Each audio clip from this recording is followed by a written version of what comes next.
Hi, I'm Michael Hingston. I'm a writer and publisher in Edmonton, Alberta, and this is my daughter, Bridget. Hi, I'm Bridget. I'm a young writer in Edmonton, Alberta, Canada, and this is my dad, Mike. And this is Mike and Bridget Write. Today we're going to be talking about titles. We're going to be talking about why titles are important. And obviously they are important because they're the first thing that a reader sees when they go into a bookstore, when they're looking online. The title and your author name and your cover are the absolute first things that they see. So it is very important that your title is as strong as it can be and sells your book in the best possible way. So what makes a good title? So this is going to be different for fiction and nonfiction. So I'm going to be talking about fiction titles and what makes a good fiction title.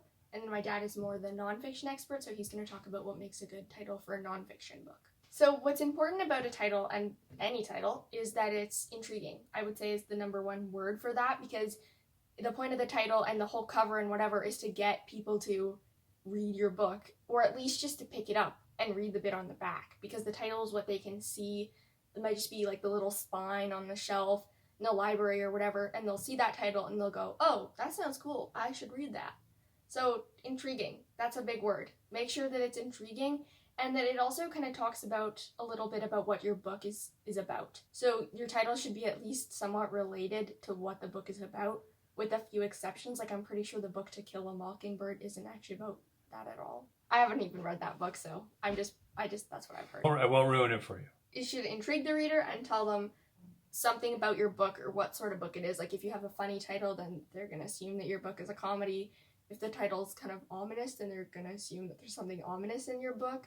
So I'd be careful with that. If you're not writing a funny book, then don't have a funny title or people are going to be disappointed. Just to further what Bridget said, I think you want to intrigue your reader, pull them in with kind of a clue, a teaser of what's inside the book, but you want to leave them wanting more. A title doesn't have to fully explain the book. Yeah, that's true. It shouldn't be like too satisfying. And it's not meant for people who've already finished the book. The title is really meant to pull you in and get you through the book in the first place. It can kind of gain resonance or add an element to it afterwards, but it shouldn't only make sense once you finish reading, because the job of the title is talking to people pretty much who haven't read it. These are 3 fiction books I have, and I'm going to be talking about why I like the titles and what I think that author did a good job of. So the first book is Focused by Alyson Gerber.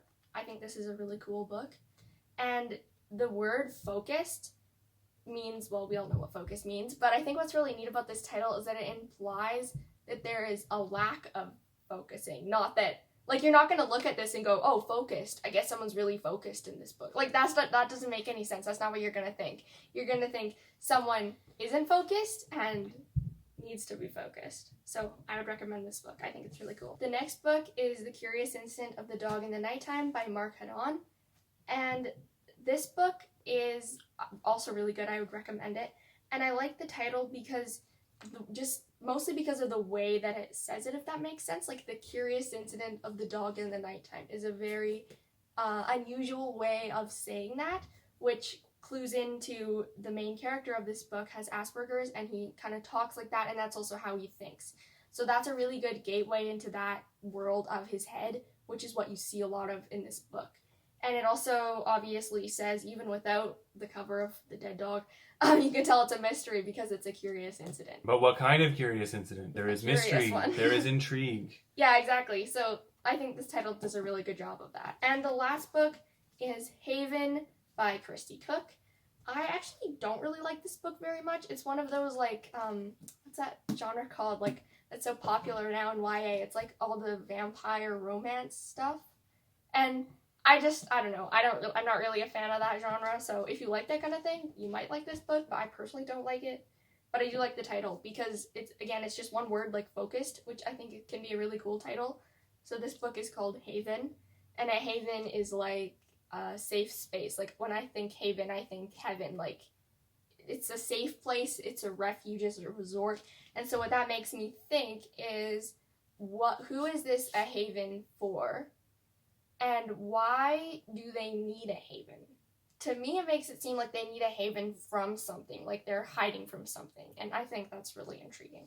I'm more of a nonfiction specialist. That's mostly what I write and a lot of what I read. So I thought I'd tell you a little bit about how titles work in the nonfiction world. They're a little different than in fiction because they're based on reality, they're based on fact, so there has to be a little more kind of descriptive quality to a nonfiction title. You want to tell your readers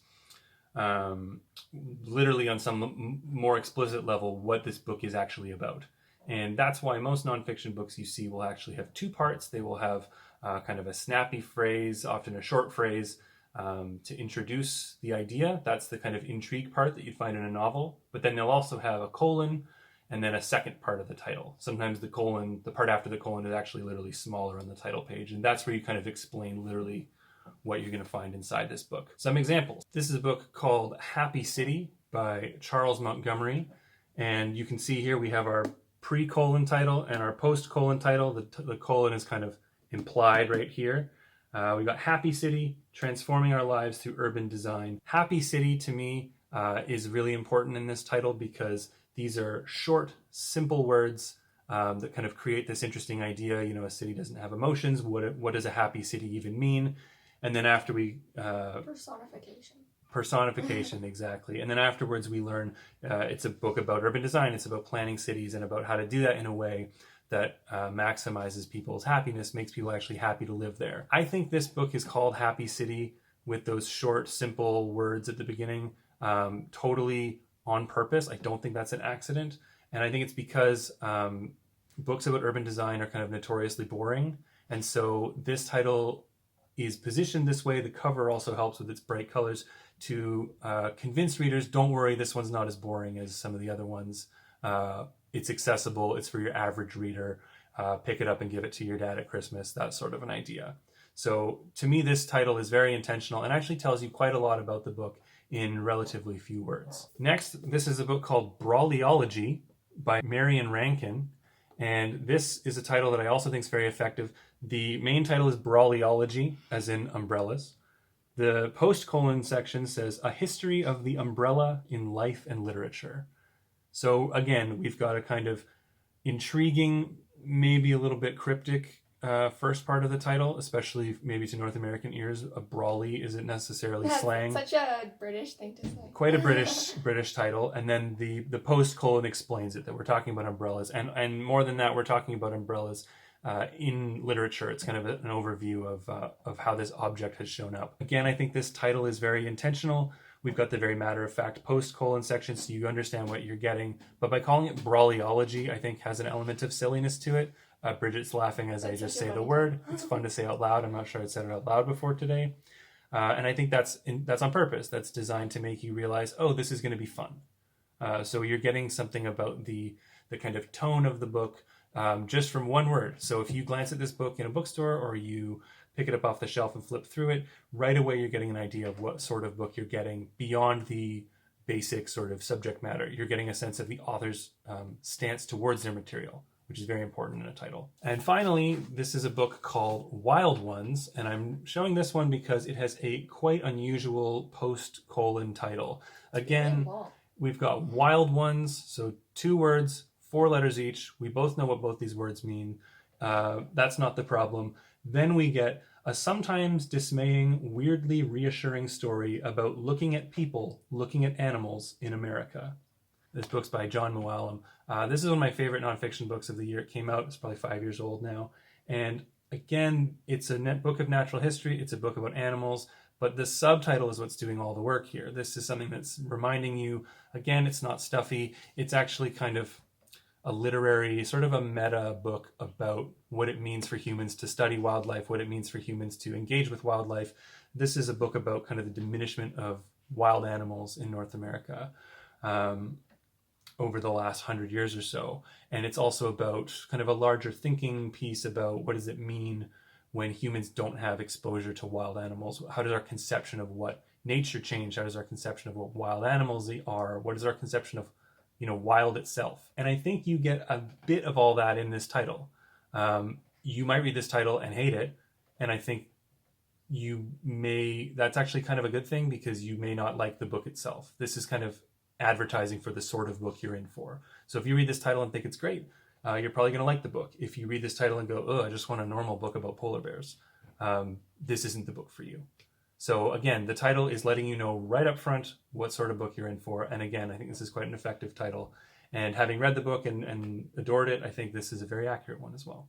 I just want to say, I think that's important in all titles, like what my dad was saying, like making it explain what the book is going to be like, because the last thing you want is for a potential reader who would love your book to be turned off by the title. And then they would never read it just because they didn't like the title. So I think it's important that people know right away, oh, I'm going to like this book, or oh, I'm not going to like the book so much. You want your title to be great, and you want your title to be accurate, and those aren't necessarily the same thing. Yeah, that's true. Ideally, you're able to combine both of those things, but you would want to watch out, from a writer's point of view anyway, you would want to watch out if you come up with a great title that doesn't totally get at what your book is actually about on the inside. I think it's okay if you don't know your title when you start writing the book. I think it's okay to get to the end of your book, like of writing the book, I mean, and then go back and think about something that was important in the book or the overall feeling of the book, and then come up with the title, because I feel like books change so much from draft to draft that it can be hard to accurately choose a title before the book is done, or at least before the first draft is done. Bridget and I disagree on this one, yeah. Unfortunately. I actually think you should have your title very early on in the process, actually for the same reasons Bridget said.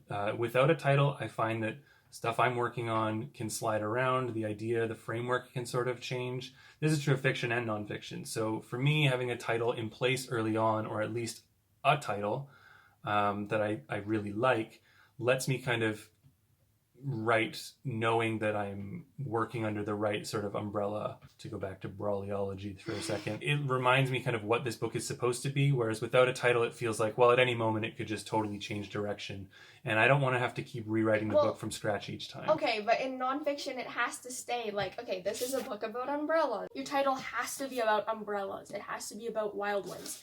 Because my dad was saying, like, you can't deviate from it as you're writing.